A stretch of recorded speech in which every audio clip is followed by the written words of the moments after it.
All right. Former Fox and Friends weekend co-host Pete Hegseth has been at the center of an intense media scrutiny ever since being named Donald Trump's nominee for Secretary of Defense. Pete has faced several accusations, including abuse, sexual assault, and more. There was also a leaked email from Pete's mom from 2018 that was published in the New York Times, and in it, she was critical of his past relationships with women. Pete's mother, Penelope Hegseth, joins us live on the set to tell us what she wanted to tell us. You called us yesterday and you said you wanted to come on. I did. I said I would do anything for my son. I completely get this. You never in a million years thought you would be doing this. No. Because you didn't realize that this email you wrote in 2018, somebody leaked it to the New York Times. Correct. And they printed it. Correct. I'm going to read part of it. You say, this is to Pete, during the 2018 divorce.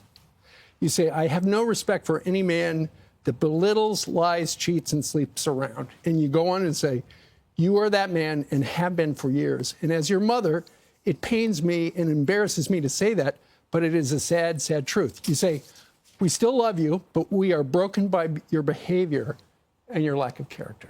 Mm-hmm. When you wrote that, what's the backstory? What was going on that made you so angry you wanted to write that?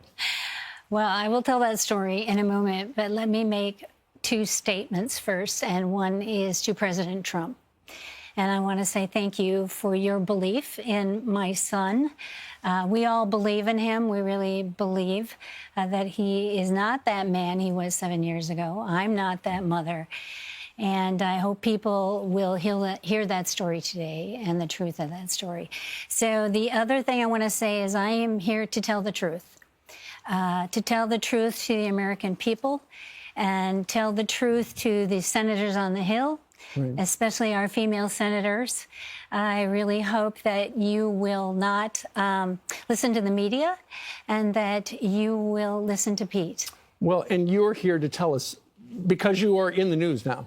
So why did you write that email in 2018? Right. Well, what was going on? Right. Let's go back 7 years, which if we all went back 7 years, we would see that maybe we were not the people we are today. But they were going through, Pete and his wife at the time were going through a very difficult divorce. It was a very emotional time, and I'm sure many of you across the country understand how difficult divorce is on a family. There's emotions. We say things, and I wrote that in haste. I wrote that with deep emotions. I wrote that as a parent, and about 2 hours later, my husband tells me I should think through things a little bit more, but Pete and I are both very passionate people. I wrote that out of love. And about 2 hours later, I retracted it with an apology email, but nobody's seen that. So it was a difficult time. I want to say something about the media. And part of today is to discredit the media and how they operate. When they contact you, I let a few phone calls go, but then they call you and say they threaten you.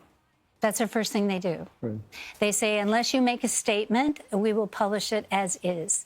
And I think that's a despicable way to treat anyone. Threats are dangerous, and they're hard on families. So to recap, you were angry about what was going on, his behavior during the divorce. Right. And so you wrote that email. And then, you know, a couple hours later, you apologized. Mm-hmm. And you guys talked and you worked it out? Yes. Oh, yeah. Oh, yeah. Pete and I are very close today. In fact, our whole family is very tight-knit. But I think that we as parents, we always parent. No, I get it. I mean, and that was 7 years ago. I want to talk in a minute about who Pete is today. Right. There are, and you wanted to come on to talk a little bit, and you mentioned a moment ago the media scrutiny. You know, there are allegations of sexual assault, excessive alcohol use, infidelity, financial mismanagement. As a parent, that's really hard to, it's hard to hear. Right. Well, our job as parents are to correct. They are to speak truth. And I am a passionate person like Pete, and sometimes emotional words come out. I don't believe any of that is true, any of it. And I'm here. I wouldn't be sitting in this chair today if I didn't believe that about my son. Right. How's the family holding up? Oh, we're okay. We have a deep, deep faith. Not only in each other, but in God. And our friends have been amazing. The support we've been receiving has been amazing. So we're trusting in our God and in our faith and in our family. Mm-hmm. What do you say to people who have read the stuff about Pete or heard the stuff about Pete? You're here, you said he has changed. Oh, absolutely. How do you convince people of that? Okay, well, I start with 4 things. First, I have a very intelligent son. I have a leader son. I've known that since he was 2. He went to Princeton and Harvard. By the way, he returned the Harvard diploma, but I wouldn't let him return the Princeton because I worked too hard for that one. So that one's going to stay. That's on his wall. He's written 2 New York Times bestsellers. What mother can say that? And one of them is about war and defense. So he already has a playbook. So you talk about experience. He's also put his life on the line twice overseas for our country, one in Iraq and one in Afghanistan. I'm a very proud Blue Star mom. There it is, right there. And he's still a warrior. And that's why he's still fighting. That's why we're all still fighting, because we believe in the good. You know, and usually with confirmation hearings and the process, you just hear from the nominee, they go and they visit everybody. You were dragged into this story because the New York Times wrote that, you know, they reported on that email that you sent back in 2018. But, you know, for the most part, and what I've heard you say this morning is you wanted to come on because that was not the whole story. No. And I want people to look at Pete, judge people, or understand him for who he is today, and to disregard the media. That was 7 years ago. And most of it is misinformation. And the way they threaten you, I think, is very hurtful. And the person who leaked it, I don't know who that is, and I don't think I will need to. But Pete is a new person. He's redeemed, forgiven, changed. I think we all are after 7 years. I believe he's the man for the job. I think being a TV news host, I think prepares you for most things in a position like this. You're a good communicator. You have to think on your feet. You take charge. So I think everybody should do a year with Fox. There you go. It's got to be tough as his mother to hear the drip, drip, drip, because every day more stuff comes out. It's like you probably hate to turn on your phone because it's like, hey, it's my cousin telling me the latest news about Pete. But I know Pete. And the people who know us know Pete. And Trump knows Pete. And he knows the Pete of today. And he knows the Pete who is a good father, a good husband to Jen. He's got 7 kids. He's a wonderful son, and a wonderful son to his brothers and all his friends. He's a changed man, and I just hope people will get to know who Pete is today, especially our dear female senators, that you would listen to him, listen with your heart to the truth of Pete. And what I heard you say just a moment ago, Penny, was he's a changed man. He is. So the man you wrote to in 2018, who you were really mad at. As a mom. He is different than that man. Absolutely. I believe that with all my heart. And I wouldn't be sitting here if I didn't believe he's the man for the job. What do you, as you look at what is going on in Washington, D.C., correct. This is the way it works. You know, there are people who want Pete to get the job. There are people who don't want Pete to get the job. As a mother, that's got to be tough. Well, they don't like my son. Then you add on these allegations, and it's like, okay, it becomes a little more complicated. You know, Pete and I becomes much more complicated. Right. Pete and I are both warriors, and I've developed a really tough skin over the years. First raising Pete, and then going through war, saying goodbye to his son, to war. what mom needs to do that. And then his accomplishments and his qualities as a leader. He is strong. Yeah. He is capable. And I think his experience, I think the people that Trump has picked are not the ones you would expect. And I love that. Yeah. Given the fact that you have suddenly become part of the story because of the 2018 email you sent Pete, as a parent, do you feel a little guilty? Man, I wish I hadn't written that because now I have made a mess. Well, don't you think everyone has regrets as a parent? It's not an easy job, and we've all made mistakes. Right.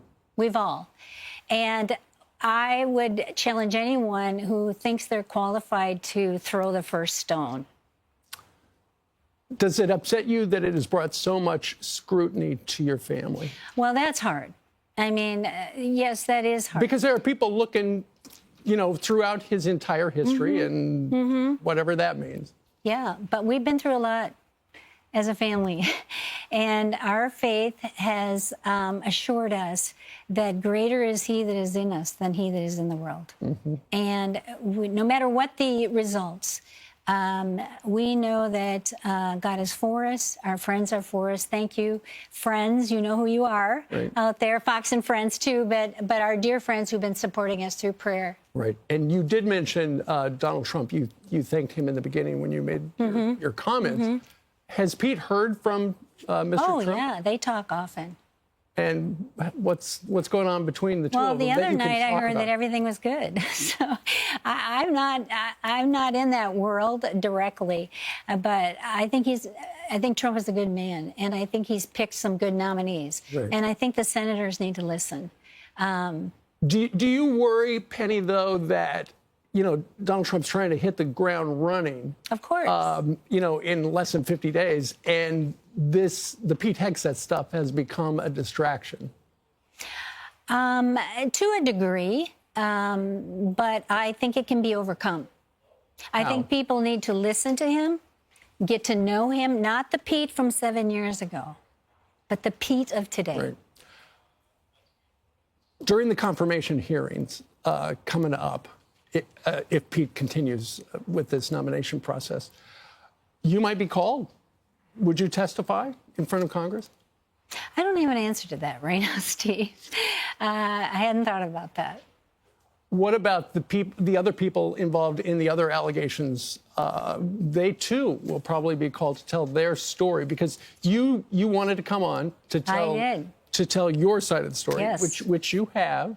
They will probably get that same opportunity. Yeah. Well, that's up to them. I only have so much control. Yeah. But I want to make two final statements. I want to thank Fox News, for all of you at Fox, from makeup to cameramen, to producers, to the other hosts, and how you've grown him as a leader. Because I think everybody should do a year on Fox. You learn to be a communicator. You learn to be take charge. Penny, what's something, he worked here until just like a week ago. I know. We all know him. As his mother, what's one thing about Pete people don't realize? That he's got a big heart, that he's very smart. Yeah. He is the most faithful patriot of this country. He loves his country. Loves his country. He's fought and almost died for his country. He's a good dad. He's an amazing son and father, and that's the Pete I want people to know. Yeah. And then I want to say one more thing. I said I believe he's the man for the job, but more than that, I believe he's the man for such a time as this.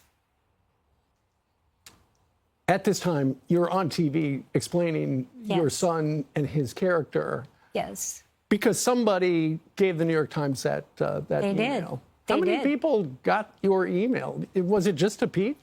I haven't been able to track that like my blind copy or my copy. I don't think that's important right now. I think what's very important is that the truth be told about that email and that we look at Pete today, not then. And I'm here. You say it's important that people know the truth. Is there some part of that story that has been depicted in the media that is not true? Oh, of course. Which part? You know, he's I don't want to use the words, but he doesn't misuse women. No. I mean, he's been through some difficult things. I'm not going to list them by name, but I would just say that some of those attachments or descriptions are just not true, especially anymore. It sounds like you're a little disillusioned. Have you lost trust in how things happen? No, listen, I came to take on New York City, to take on the New York Times, to be a mother, a strong mother, a fighter. What's your message to the New York Times? I would say I don't think the way you operate it feels almost criminal when reporters call you and threaten you. I don't think a lot of people know that's the way they operate. And they are in it for the commission, for the money, and they don't care who they hurt, families, children. And I don't believe that is the right way to do things. Do you think that's just the way they try to get the story? Oh, of course, it's their job. But I can take the opposite view. I can take the high road. I can take the belief in good and the good in people. And will we be persecuted? Will we suffer in life? Yes, sure, we will. But I know in whom I believe. I believe in God. I believe in Pete. I believe in my family, my husband of 48 years. Hi, honey. He is in Tennessee taking care of Pete's 4 children, all the 21 chickens, the 2 horses, and beavers that seem to be at work at the pond. Fantastic. All right. Penny Hegseth, thank you very much for stopping by to tell us about your son. Thank you so much. I appreciate it. I appreciate all the Fox family. You're amazing people, and thanks for the way you've treated my son. And thanks to all our friends out there, that they've been amazing. Thank you, Penny.